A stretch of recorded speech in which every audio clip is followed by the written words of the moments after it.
Here are your hosts, Jon Anik and Kenny Florian. Oh, here we go, folks. Here we go. Hope we look handsome. It's episode 355 of the Anik and Florian podcast. Sunday, July 3rd, 2022. The show today presented in part by UFC Fight Pass. See the best that UFC Fight Pass has to offer on the Fight Pass 24/7 stream, offering a constant channel of historic fight action all day, all night. Tune in, sit back, and enjoy a network created by fans for fans. Step into our world, UFCFightPass.com. If I didn't read enough promos last night, we're starting with a promo today. I'm glad it's off my chest. Ken Flo, it's great to see you. Sunday, July 3rd, what are we doing? It's great to see you, too.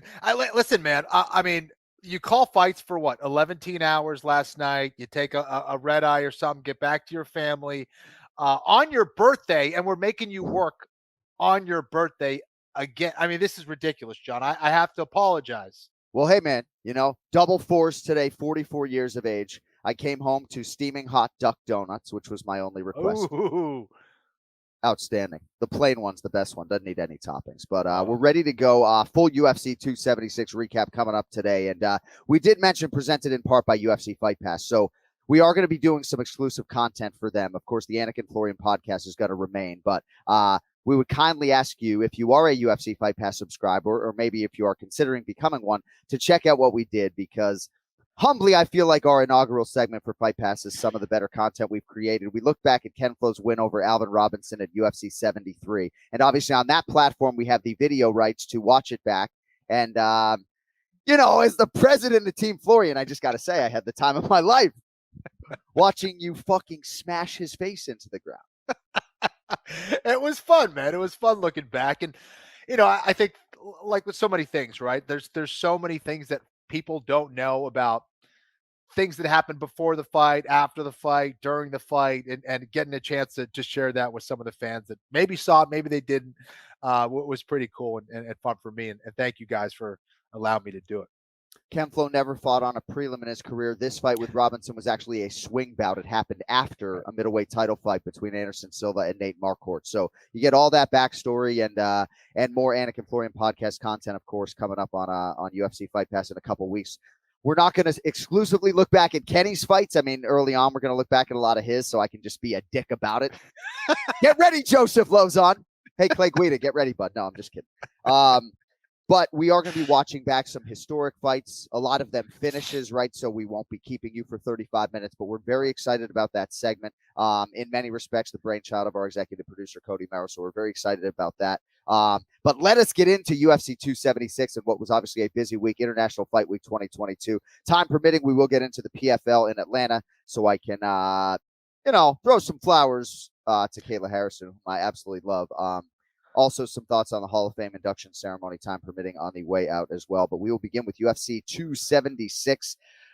T-Mobile was rocking, man, if I can say that. T-Mobile was fucking rocking. They want me to cuss less. I don't know what to tell you. I really don't know what to tell you. This is me. I overheard one of my daughters say to my mother today, like, Daddy swears a lot. Came in, I'm like, you're fucking right, he does. It's my fucking birthday. I'll swear if I want. That's right. It's my birthday. Undisputed UFC middleweight championship. Israel Adesanya over Jared Cannonier, 50-45, and then 49-46 times 2. I went up and did the post-fight show, and Anthony Lionheart-Smith was critical of Adesanya, not for the performance per se, but just for suggesting that the performance was going to be something different than this. Now, it's an analyst's job to be critical, and I like the fact that Anthony Smith is fearless when it comes to being critical. As far as I'm concerned, this is a successful title defense and a champion who emerges without a scratch on him. And I do believe that even though we're in an entertainment sport, that entertaining the masses, so to speak, does come second to winning. Dominant, clean performance for Israel Adesanya. Perhaps I thought Cannonier did win that third round, so 49-46 for me. I know Izzy is a little bit disappointed, but no better man to sort of assess what we saw than you. So what were your thoughts on the latest title defense for the last style bet? Yeah, I can see where Anthony Smith is coming from, in that Israel Adesanya was perhaps billing something that was going to happen that didn't. The reality is Israel Adesanya is a highly, highly skillful and intelligent fighter, and he's a counter fighter. He requires a very certain dance partner.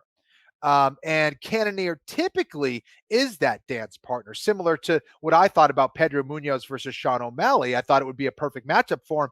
Pedro Munoz didn't fight how Pedro Munoz typically fights, and Jared Cannonier took, I thought, a very different approach in this fight against Adesanya because Adesanya is such a damn good counter fighter. Yeah. So, the reality is that that's the way Adesanya fights. Izzy is a counter fighter. He needs you to come forward, be throwing stuff at him for him to slip and rip and counter you with good shots that you don't see. That's how he knocks people out typically, is as they're coming forward. Again, I always refer to this fight, but the one against Robert Whittaker the first time around, that's how he caught Whittaker and knocked him out. He lures you in, and Cannonier was very careful in how he came forward. And when he did come forward, he was going all the way into the clinch and kind of fighting that clinch fighting style with Izzy up against the cage, which, at times was not the most entertaining. And I get that. But, for people who maybe thought a different thing was going to happen, or maybe had a different perspective on who Adesanya is and the way that he fights, just know that he is a counter fighter of the highest quality in mixed martial arts. And he's not the kind of guy that is going to deliver all this offense coming forward and walk you down. That's not the way he's built. That's not the way that he has, organized his skills. Yeah.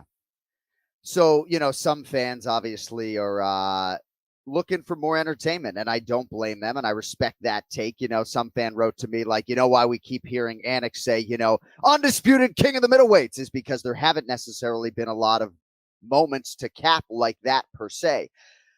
His fight with Kelvin Gastelum, in which he sustained a lot of damage, might be the greatest fight that I've ever called. I happened to watch some of it back in advance of this one. I mean, there certainly have been some shining moments for him. And, he did go at the media a little bit, suggesting that he can do the media's job and they can't do his. So sort of be careful with their words.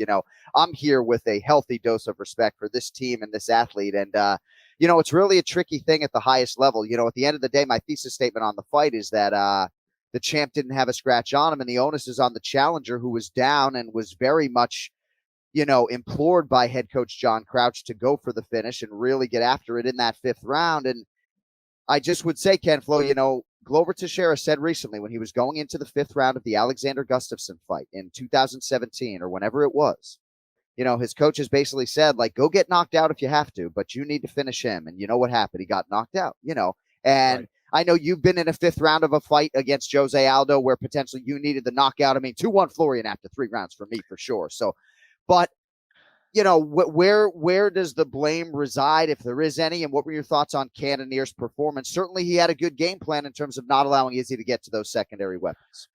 Yeah, I thought that he did a good job of not allowing Adesanya to counter with that second, third, and fourth shot repeatedly.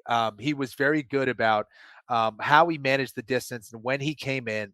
And he was basically, trying to get Adesanya to be impatient.